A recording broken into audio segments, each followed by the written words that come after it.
Good evening to Dharma Master Jinghe, all the Dharma Masters and Lotus friends.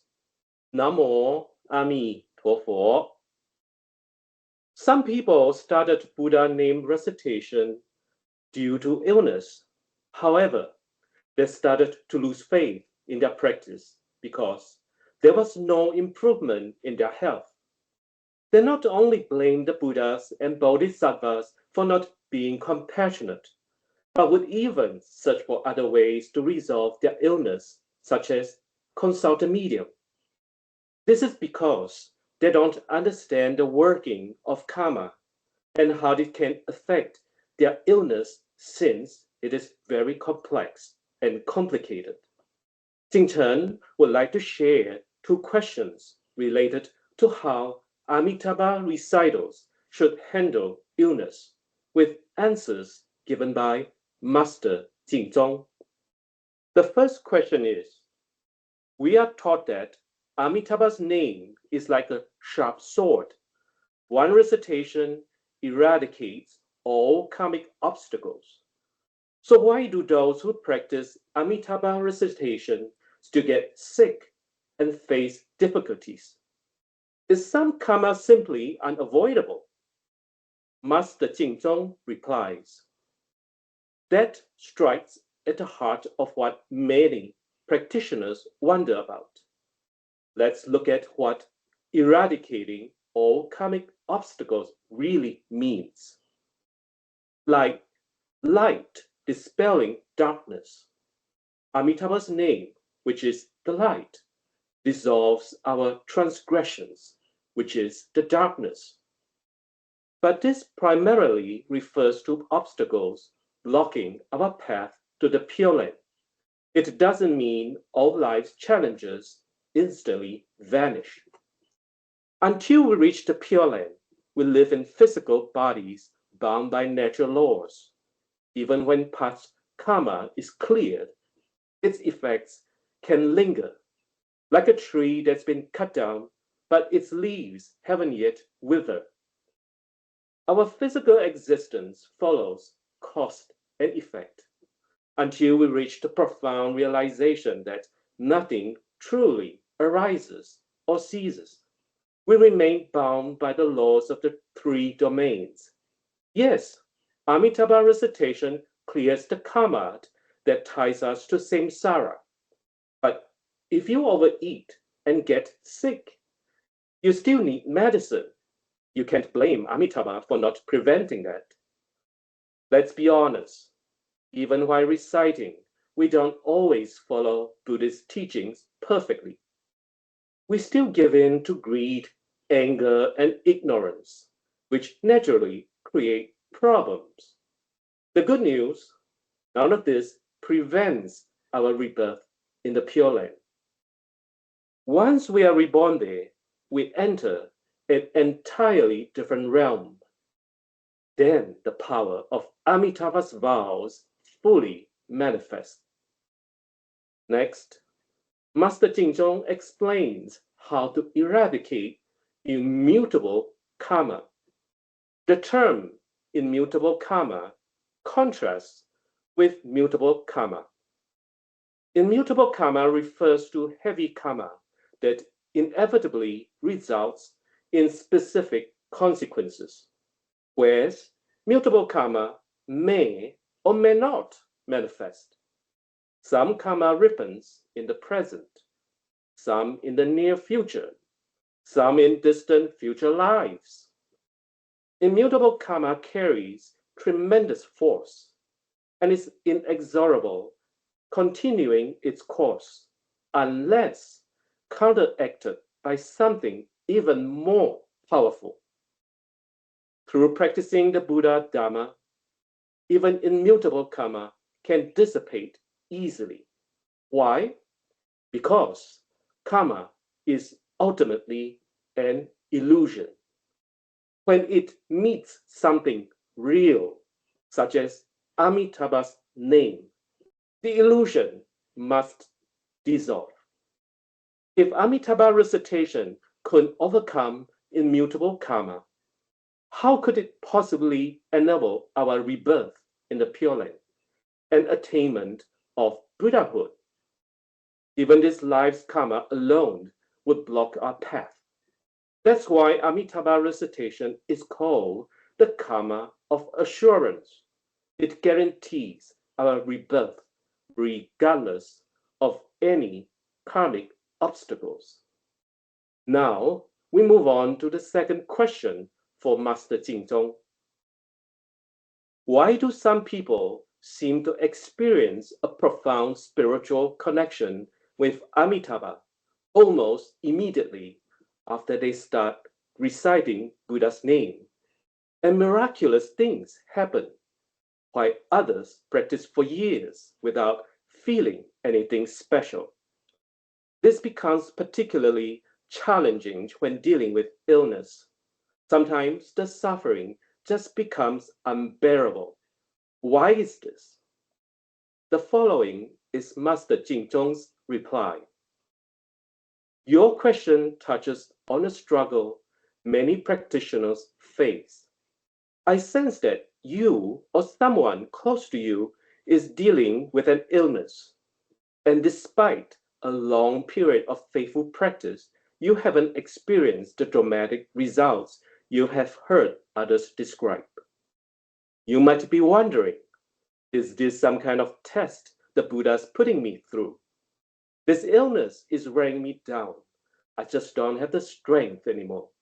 All I want is to live. How much more can I take? Master Jingzong breaks this issue down from several angles. First, understanding the compassion of Buddhas and Bodhisattvas. First, let's clear up a common misconception. It's never a notion in Buddhism that Buddhas and Bodhisattvas test people with suffering. These enlightened and compassionate beings offer only unconditional salvation to all sentient beings. Think of them as skilled doctors. Their only mission is to heal and save lives. They won't create any obstacles to test the patients. Your suffering isn't a test. It results from past karma. Second, Amitabha-recitation naturally brings benefits, either visible or subtle. Every recitation of Amitabha's name brings us benefits. Some of them are more visible, others subtle. However, we tend to notice the more dramatic improvements, but miss the imperceptible transformations happening beneath the surface. Third, the role of past connection with Amitabha. Think of spiritual progress as satisfying a deep hunger. Imagine a very hungry person eating a series of steamed buns. After the seventh bun, he finally feels full and might think, only this last one really helped. But of course, every bun contributed to his satisfaction.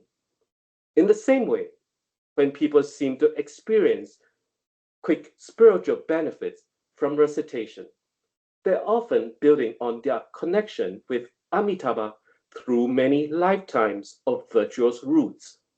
In this lifetime, their connection with the Buddha has ripened, and they are essentially eating their seventh bun, so to speak. Others might be just beginning their spiritual journey, eating their first bun. For them, continued practice will gradually build that same deep connection. Fourth, understanding our karmic burden. Our past karmic obstacles play a part in how readily we can feel the beneficial effects of Amitabha recitation. Think of karma like seeds buried under soil. Some lie under an inch of soil, others under a foot. Given the same sunlight and water, the shallow seed naturally sprouts first. This doesn't mean the deeper seed won't grow. It just needs more time. Similarly, those with very grave past karma may hinder the Buddha's blessings in this life, delaying spiritual manifestations. Fifth, the power of mindset. Here's the key. When we let go of all worldly attachments and wholeheartedly entrust ourselves to Amitabha, focus purely on seeking rebirth in the Pure Land, we naturally resonate with the Buddha. However, if we're solely focused on curing these illnesses quickly, we may block our connection with him. Understanding life's inherent suffering helps us focus solely on seeking rebirth in the Pure Land. Whether illness improves or not, just let it go entirely. Life is impermanent. We shouldn't cling to this Saha world, even in the best circumstances. With this mindset, if the illness is incurable, we will peacefully be reborn in the Pure Land. If it's not our time to pass, we will recover swiftly. Do not cling to hope or quick recovery. Simply aspire for rebirth in the Pure Land. We have just finished listening to Master Jingzong's answers to the two questions regarding why we still get sick after we practice Buddha name recitation, and whether it is because it is hard to alter immutable Taba. We should know that the cause of our illness arises from our physical body, and our physical body derives from the karma we created throughout many lifetimes. In other words, our karmic retribution gives rise to our physical body, and the root of our karmic retribution is greed, anger, and ignorance, also known as the three poisons. Once we know that these are the roots of our illness, we must set out to destroy these roots by using Amitabha's sharp sword to eliminate these three poisons. Master Sandal said, Amitabha's name is like a sharp sword. One recitation eradicates all karmic obstacles. Namo Amituofo, this six-character name, is one piece of the precious sword. It is a very safe for us Buddha name recitals because Amitabha's luminous light always embraces and protects us. Anyone can possess this sword and anyone can use it as long as he recites Amitabha's name exclusively. When we recite Amitabha's name, it illuminates and destroys our karma through the ages immediately. Once our illness has been destroyed by the sharp sword, our illness will soon be eradicated. Of course, the main purpose of our Buddha name recitation is to be reborn in the Pure Land, and not to solely eliminating illness and enjoying blessings. Because the cycle of rebirth is the very root of our suffering and illness. Once we have faith and are willing to be reborn in the land of bliss, and when we recite Namo Amituofo, we immediately resonate with the vow of Amitabha Buddha. Our cycle of rebirth will be resolved immediately. Our suffering and illness will naturally resolve also. Jing Chen wish everyone can put on Amitabha's sharp sword and eradicate all karmic obstacles. Namo Amituofo.